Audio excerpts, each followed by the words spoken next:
What up, everybody? I hope you're all having an absolute blessed day.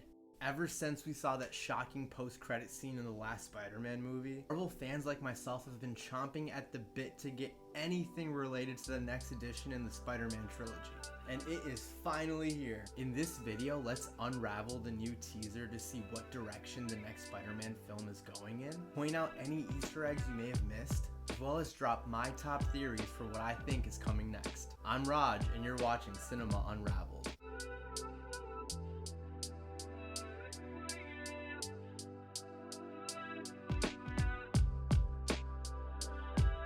From this first teaser, we see that Peter's life has been changed drastically by the events of the last movie. So he decides to approach Doctor Strange to see if there's any sort of magic that can help him undo what Mysterio did.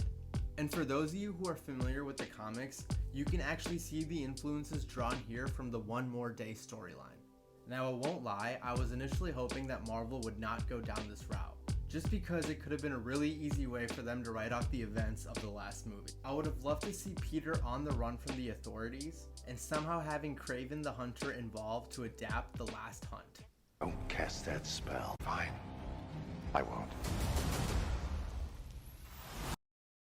However, after watching this latest trailer, I am 110% in with the direction they're going, with the spell causing even more issues rather than it being a simple cop-out at the end.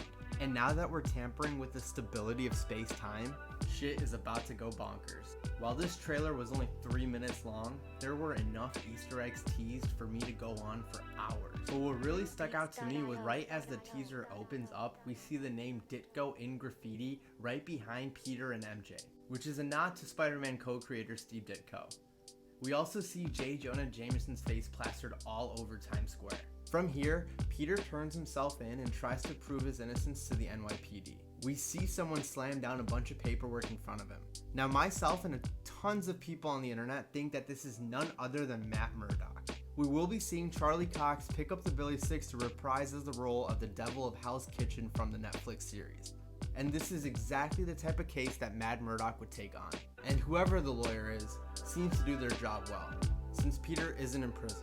But this entire situation has dramatically changed his life and the life of those around him, which is how he ends up at the New York Sanctum. The New York Sanctum is a basement where Strange goes to do his magic. And while conducting the spell is interrupted by Parker multiple times, this causes the spell to go haywire. And at first, we're not sure what went wrong exactly.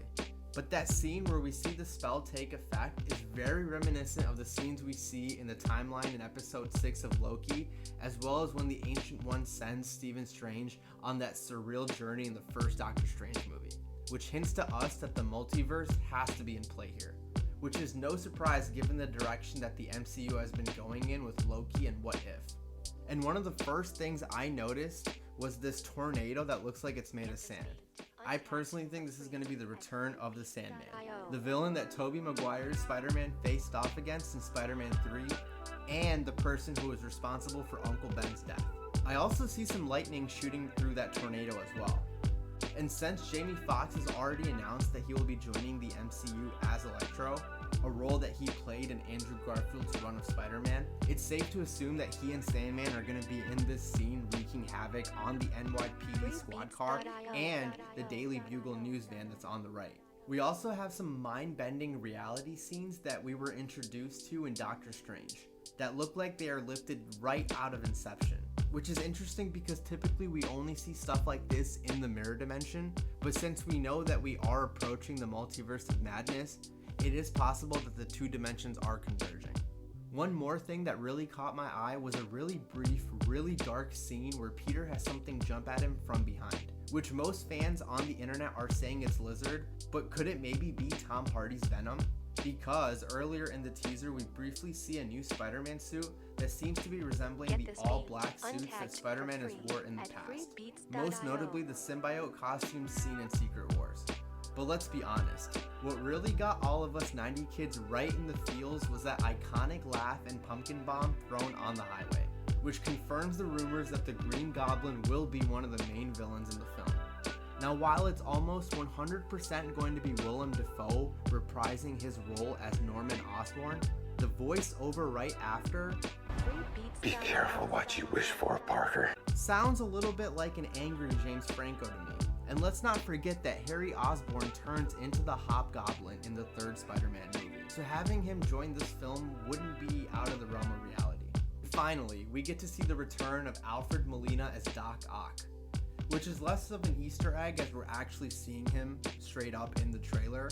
But the scene itself kind of struck me as odd because the only Peter he really knows as Spider-Man is Tobey Maguire's Spider-Man, which really leads me to think that Tom Holland is not going to be the only Spider-Man in this movie, and that he's going to learn from both Andrew Garfield and Tobey Maguire on how to balance being Peter Parker and Spider-Man. I also read online that fans were real suspicious of the way that Doctor Strange was acting, and that it might not actually be him, because of how willing he was to ignore Wong and bend the fabric of reality to help Peter out. This is the same guy who used the Eye of Agamotto, especially after everyone told him not to, and didn't even wait to read the warnings that come at the end of the spell. So I don't think it's too crazy that he wants to test the spell out to see if he can actually pull it off. So that's all the thoughts that I had on that first teaser. Marvel definitely took on an ambitious project, but as I always say, in Feige we trust. Is there anything you caught that I missed? Drop it in the comments below. And as always, please like and subscribe. Thanks for watching.